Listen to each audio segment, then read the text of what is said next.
Hola a todos, bienvenidos a mi espacio seguro, un espacio donde mariconear el algoritmo, disponible en Spotify, YouTube y iBooks.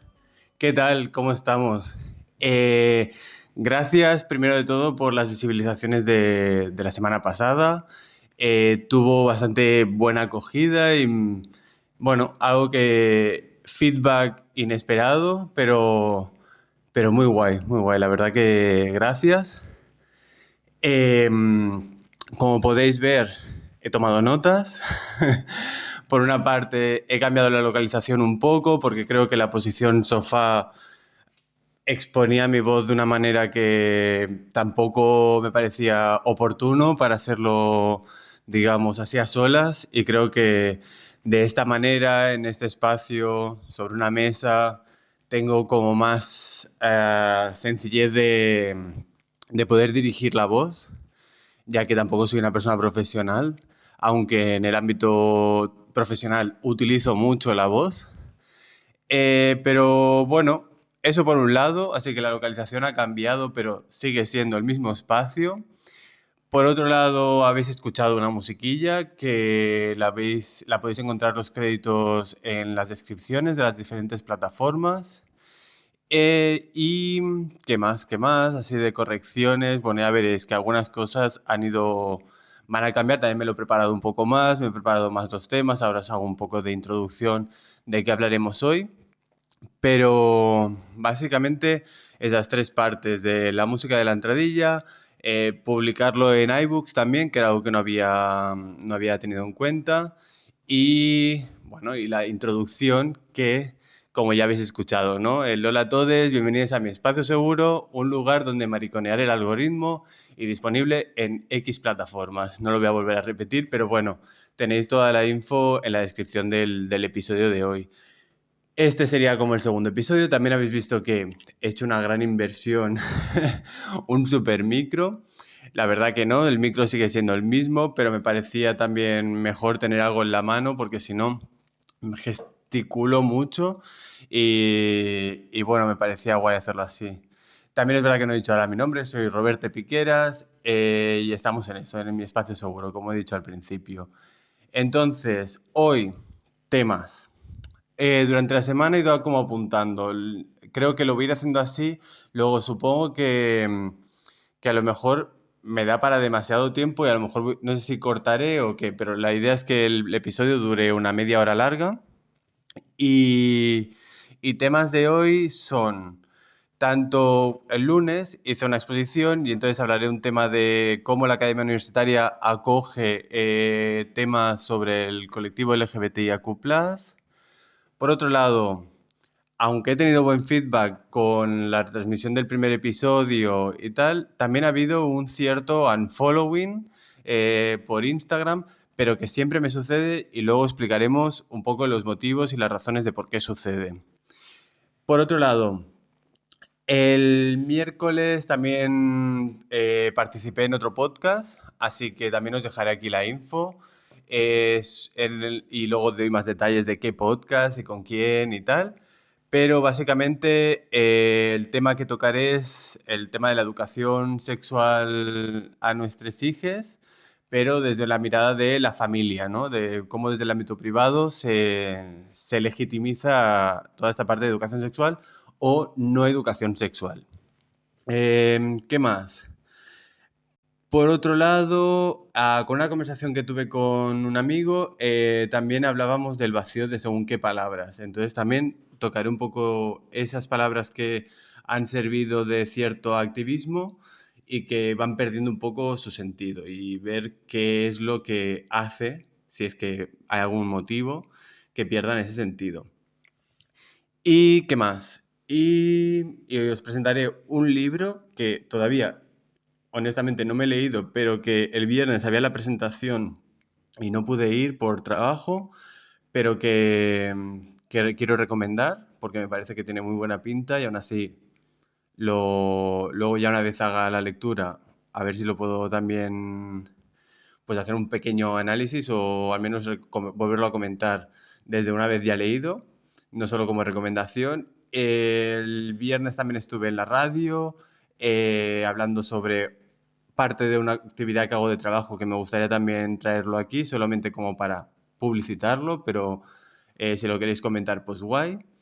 Y un tema así más corazón, que también me he querido dejar como una parte así como más de cotilleo sobre, bueno, y que bueno, no me pone en primer plano, pero me parece como guay darle así chichilla sobre una persona reconocida, famosa y tal. Y ya está. Y básicamente eso, así que comenzamos. Pues a ver, empezamos por el primer... Bueno, espera, no, comenzamos no.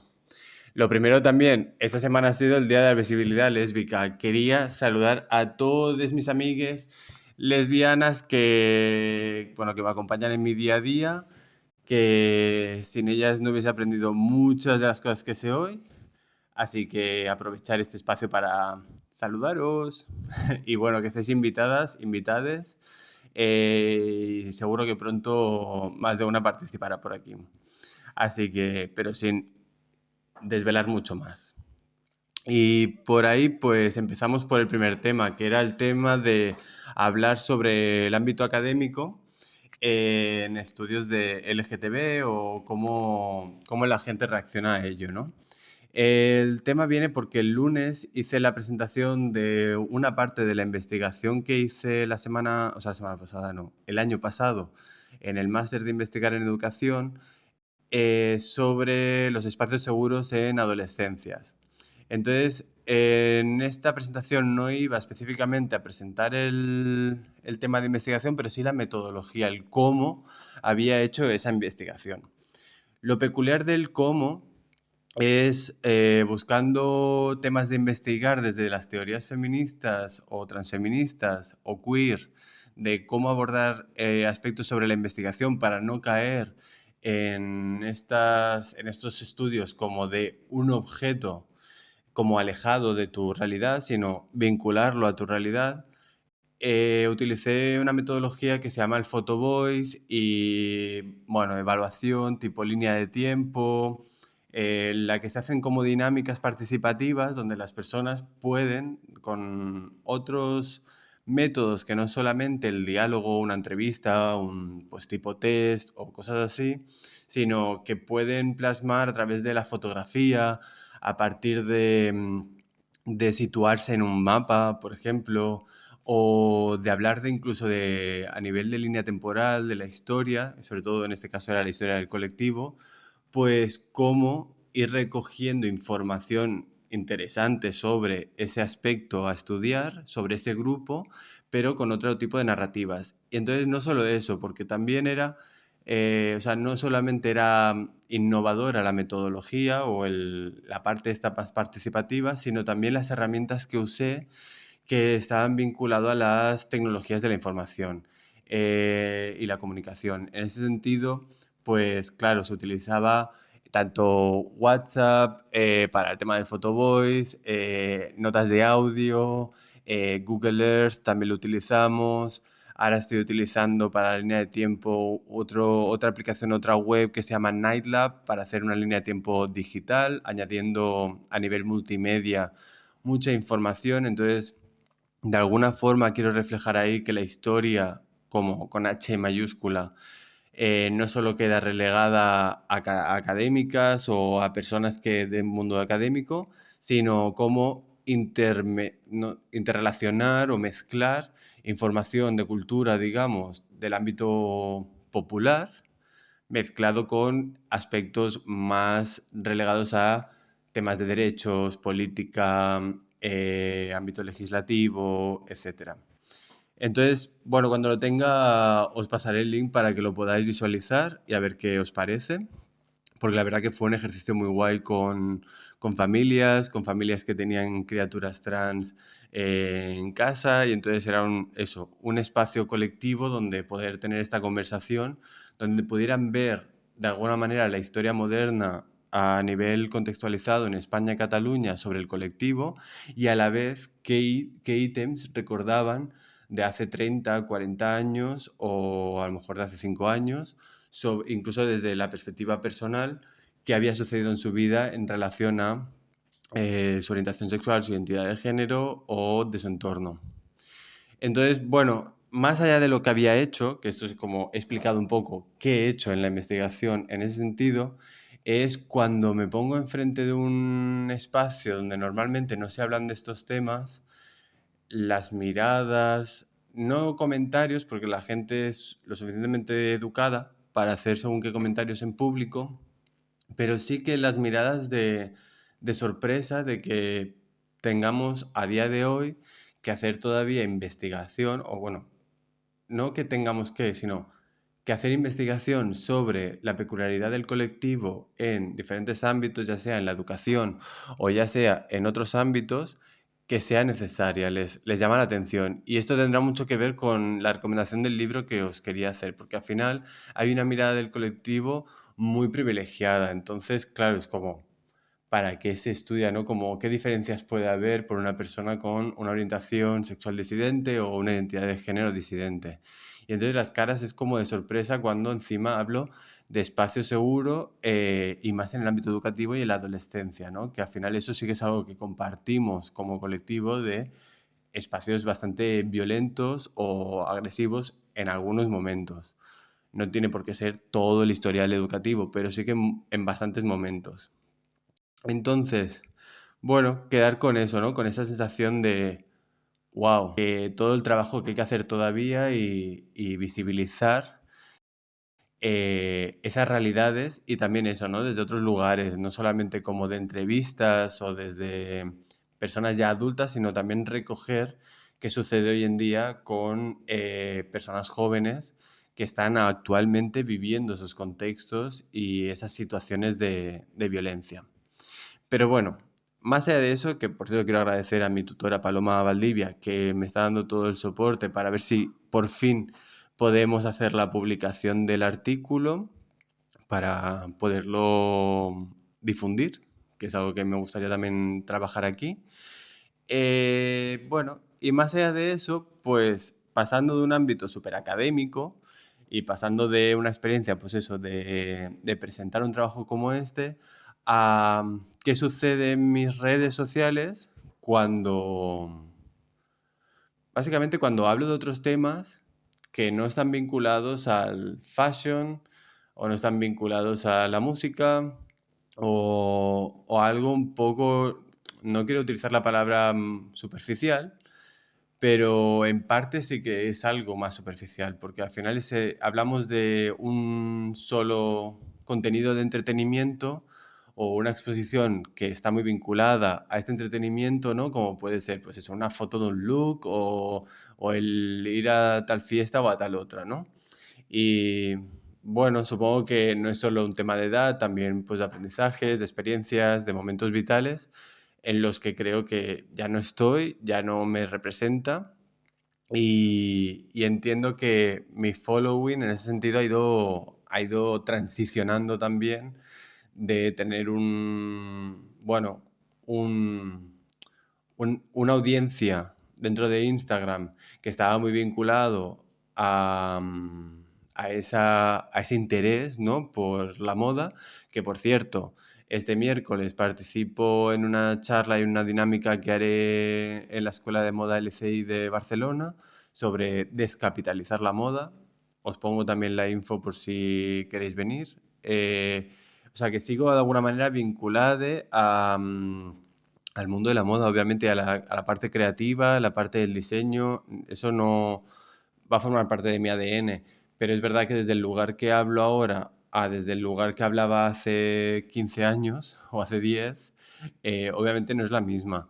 Y, y cada persona que haga lo que mejor le siente, pero que en ese sentido, bueno, que sí que lo noto, ¿no? Que hay un cierto interés por consumir contenido que no dé o que no genere un cierto esfuerzo como mínimo a reflexión, sino simplemente sea como muy visual el impacto y como muy rápido.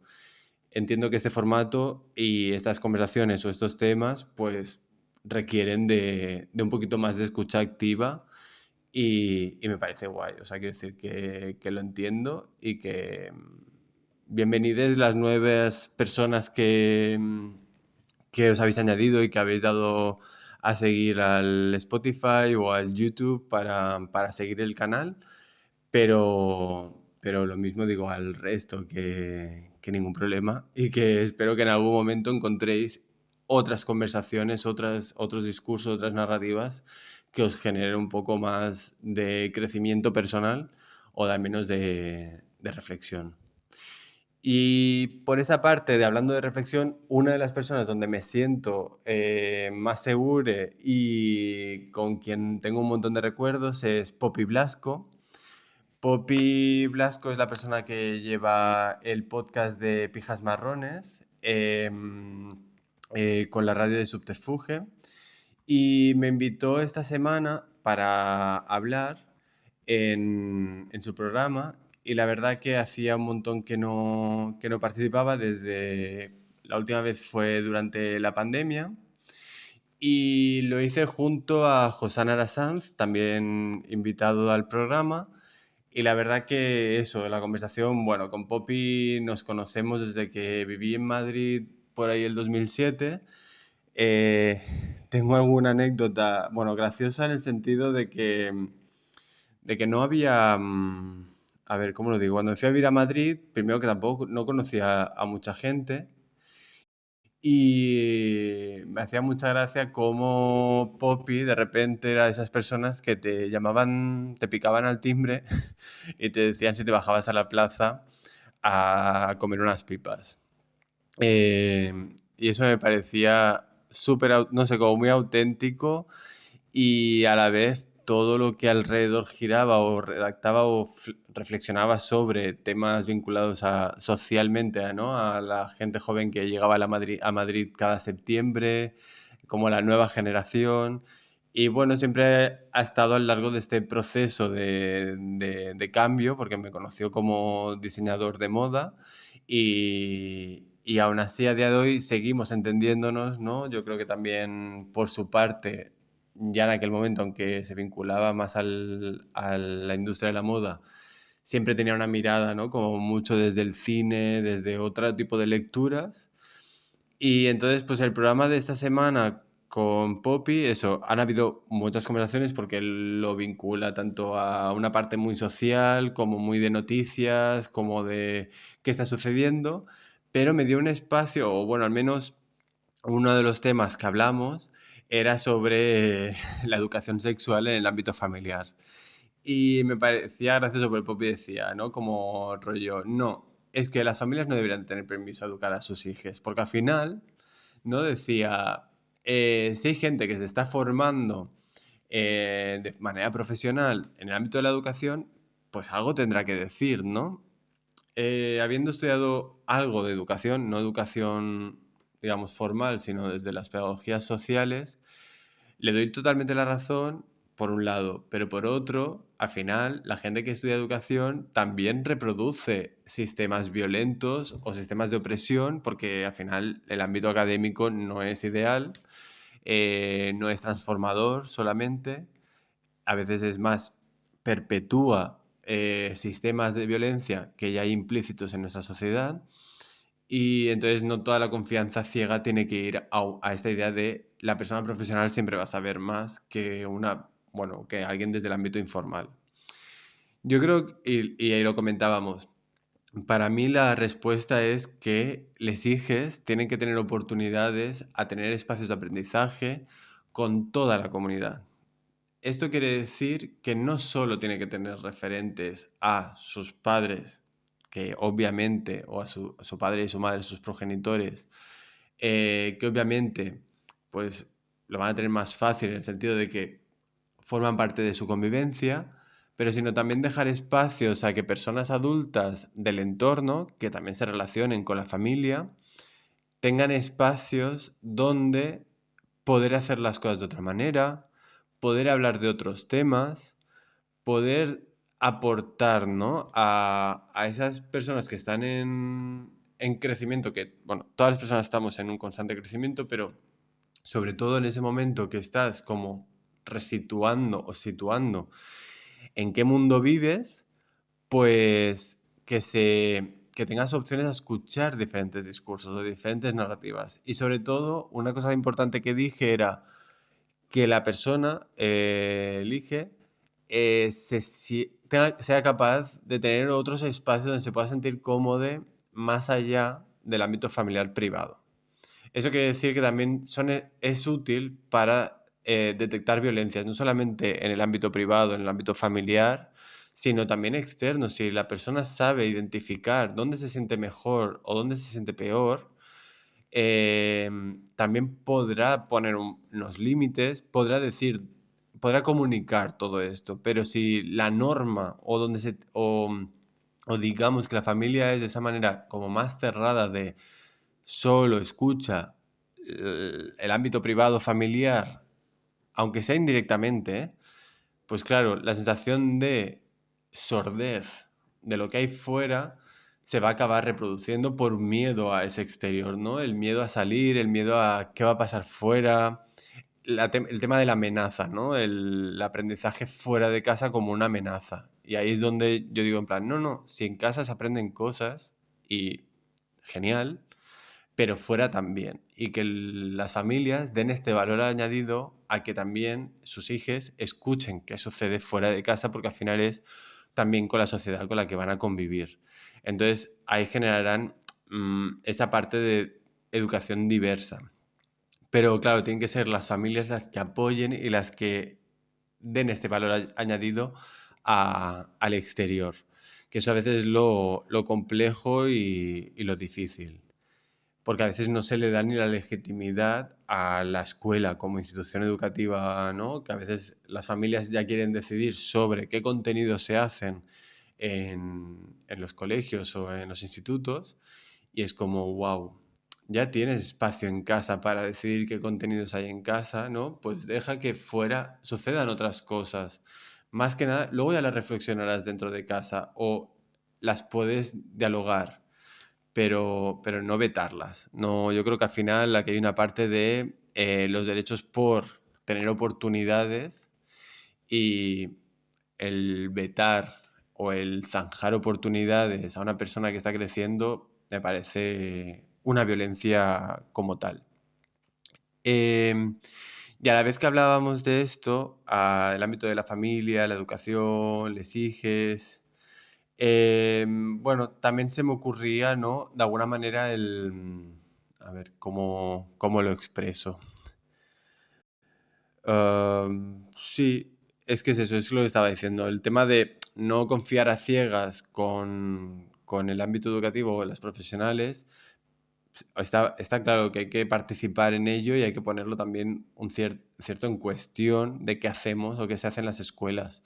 Pero sí que tiene que haber un punto de confianza, como cuando, por ejemplo, vas, pues eso, al ámbito de la salud o al ámbito judicial o tal, y hay una parte profesional que tienes que acabar confiando porque no tienes todas las herramientas, no tienes todos los conocimientos, no tienes toda la base como para saber de todo. Entonces sí que hay una parte ahí, pero en la educación es verdad que todo el mundo opina, todo el mundo dice, y eso también quita legitimidad al ámbito educativo. ¿Y por qué quita legitimidad y por qué no se habla tan fácil de la educación? Y con esto quiero introducir el siguiente tema, en el que hablaba con Gio sobre el vacío de según qué palabras muy vinculadas a activismos transfeministas, en el que acaban de dejar de tener sentido, como actualmente hemos escuchado mucho la palabra democracia, ¿no? Como una palabra devaluada, una palabra que ha perdido cierto sentido, porque al final las estructuras del sistema funcionan como funcionan y, y generan que el poder acabe, o ciertos poderes acaben en un espacio muy concreto, pero las palabras que utilizamos cuando hablamos, a mí me parece la que yo creía que más sentido ha perdido es la de interseccionalidad, porque justamente normalmente se entiende desde esta suma de opresiones, ¿no? Y, y al contrario que esa suma es que genera unas realidades que son tan diversas que en el marco mental privilegiado, desde donde se estudia, desde donde se lucha a veces o desde donde se dominan esas políticas, eh, no tienen abanico mental o ese marco mental para imaginar esa interseccionalidad que genera realidades que salen de la sintonía o de la sensación de lo que significa ser, pues, una persona lesbiana, gay, trans, etcétera, pero claro, depende también tus ingresos económicos, depende tu situación familiar, depende, pero tu origen, la lengua, ¿no? Diversidad a nivel funcional, a nivel neurodivergente, o sea, cómo se entienden todas esas siglas y todas esas palabras, pero no solamente en ese ámbito de suma, sino cómo esa suma o cómo esa intersección, que es compleja, cómo te lleva a vivir la vida o te lleva a vivir en este ámbito, en este apartado, tu sexualidad o tu identidad de género de una manera que las personas, bueno, que en general la institución, desde un cierto privilegio y una cierta blanquitud, pues no puede llegar a entender con ese cruce cultural también, ¿no? De cómo entender la vida y cómo vivirla. Entonces, a veces cuando se aproximan, cuando se acercan a ciertas realidades, choca. Pero una de las conversaciones que tenía esta semana también sobre ese tema de las palabras es cómo en español o en catalán han perdido sentido algunas palabras como queer, por ejemplo, ¿no? Como cuando se hablan de teorías queer. Y claro, cuando hablas con personas un poco más mayores, aún dentro de los activismos, aún dentro de los feminismos, siempre hay la típica excusa de, "Buah, es que con estos anglicismos no me entero de qué estés hablando a nivel de sexualidad o no se me quedan". Y en esta conversación era como, vale, vamos a intentarlo hacerlo en castellano. Hice como la propuesta, ¿no? De rollo, vale, pues vamos a intentarlo traducir y a ver si desde ahí, ¿no? De alguna manera podemos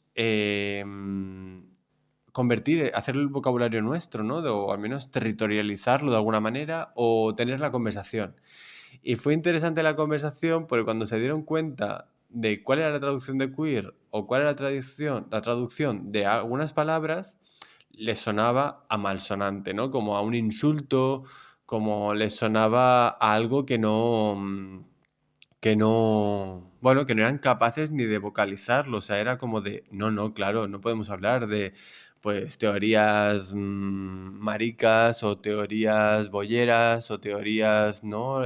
Torcidas o rollo, o sea, teorías raritas, ¿no? Con el ámbito de lo queer.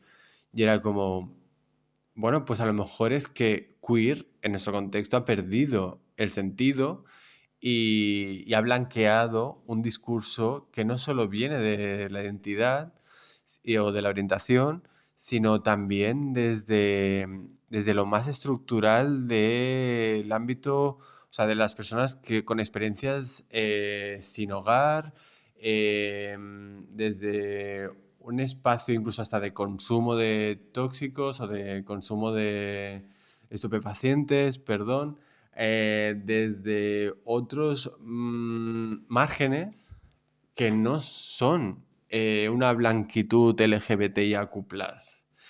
Y entonces, claro, hoy y privilegiada, con todo acceso a todo tipo de recursos. No, o sea, la teoría queer no nace de ahí, no está queriendo hablar de ello. En todo caso, en España se aproximaría más a una forma de entender la vida tipo caña, o incluso la veneno, que no, a ver, ¿a quién digo? Que no Judith Butler, que aquí se le ha premiado, ¿no? En Cataluña por su trabajo. Y es como, sí, pero esa persona no representa lo queer desde ese marco, ¿no? Desde dónde nace la teoría queer, desde dónde se cuestiona el posicionamiento. Y obviamente desde la academia, si ya has llegado o has accedido a la academia es porque algún privilegio has tenido detrás que te ha ayudado y te ha hecho alcanzar ese espacio. Y más si te están escuchando, porque una cosa es ir a la academia o a la universidad y otra cosa es que te pongan el micro y te escuchen sobre aquello que tienes que hablar. Pero me parece interesante, en plan eso, ¿no? Como cómo hacemos esa traducción de qué significa lo queer y dónde pondríamos la lupa para entender la intersección también y entender qué compleja es. Eh, y eso, lo queer interseccional no son los Javis, pero podría ser, pues eso, personas como Antonio de Molina, Ocaña, o La Veneno, o... Es que aquí en España se reduce, o sea, no hay personajes tan celebrados desde ahí, pero para mí formaría parte de entenderlo un poquito más allá y desde esa complejidad de historias de vida. Y entonces que se resignifiquen esas palabras, porque vienen de ahí.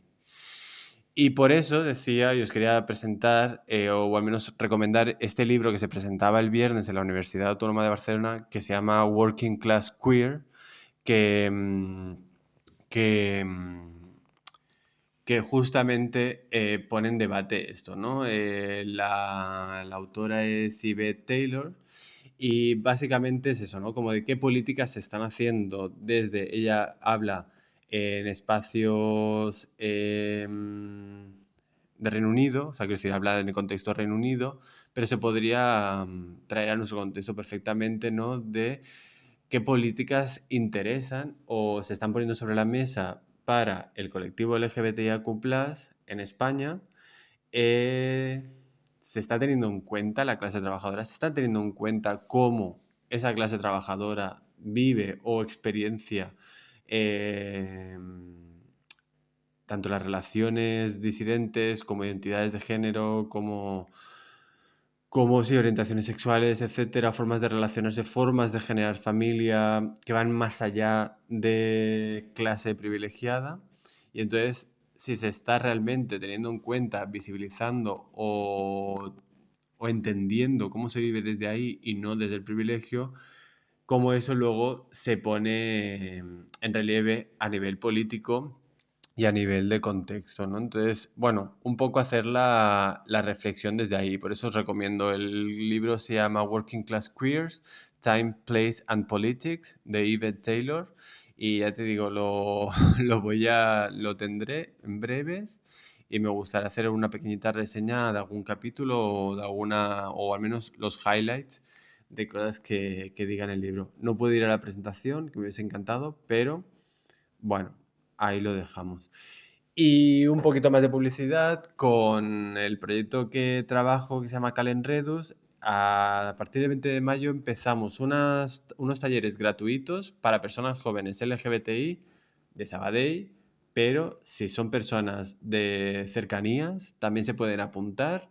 Haremos un taller de fotografía participativa, otro de danza y otro de podcast. Así que si os interesa alguna cosa de estas y tenéis a partir de 16 años hasta aprox 29, os dejo también el enlace para que os podáis hacer las inscripciones y tenéis toda la info detallada de fechas, horas, un poco de explicación de cada capítulo, que aparte publicaré en breves una entrevista a la radio de Sabadell que hicimos el viernes con Guiu de Sotataulas y espero que podáis escucharla también y entender de qué va el proyecto un poco mejor. Y ahora llega el momento, que ya es para finalizar, el momento cotilleo. El momento cotilleo es que he leído una noticia que justamente Poppy subí esta semana sobre Rafael Amargo acusado de tráfico de drogas.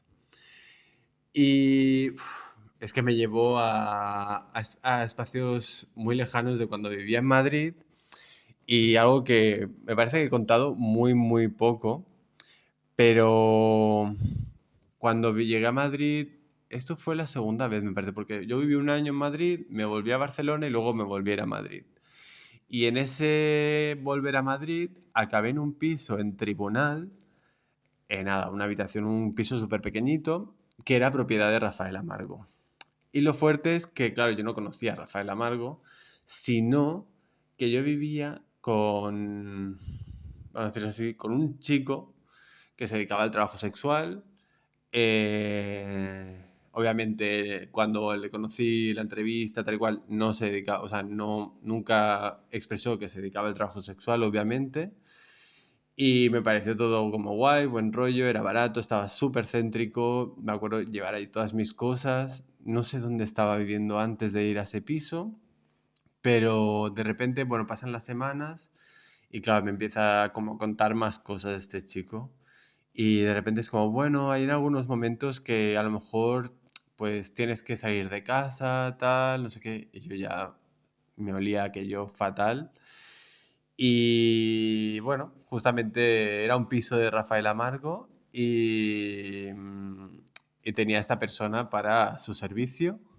Y claro, esta persona no podía, como digamos, subalquilar la habitación. Y nada, recuerdo que yo la verdad que me lo pasé bien, no tuve nunca ningún problema. Aparte, conocí a un montón de chicas trans brasileñas que la verdad que no me, vamos, me reía, bailaba un montón y me lo pasé bien en ese piso. Fue un breve tiempo, pero porque también era la habitación muy pequeña y tampoco, bueno, siempre me ha gustado más vivir en Tirso y hacia el sur por debajo de Sol. Pero bueno, en ese momento, pues Tribunal me parecía como, bueno, vamos a ver qué. Y aparte, habían ciertos bares con los que ya tenía como más relación y me gustaba también estar por esa zona y probé. Pero nada, cuando vi la noticia fue como de, wow, esta persona, no sé, como que de vez en cuando va apareciendo y me va trayendo como recuerdos a ese Madrid que viví, que también, o sea, ahora lo recuerdo con más luz, eso pues creo de lo que realmente era, pero, pero ese es el cotillo de la semana. Y hasta aquí hemos llegado con el podcast de hoy. Gracias por escucharlo y bienvenidos a mi espacio seguro. Así que es un espacio que tenéis abierto para que comentéis, para que me digáis qué os ha parecido los temas, si os gustaría que tocara algún tema. Si tenéis preguntas, dudas o cualquier cosa, incluso si os ha gustado la decoración nueva, pues así seguiremos repitiendo. Espero que lo pueda seguir haciendo con periodicidad semanal. Y nada, seguimos. Un abrazo. Chao.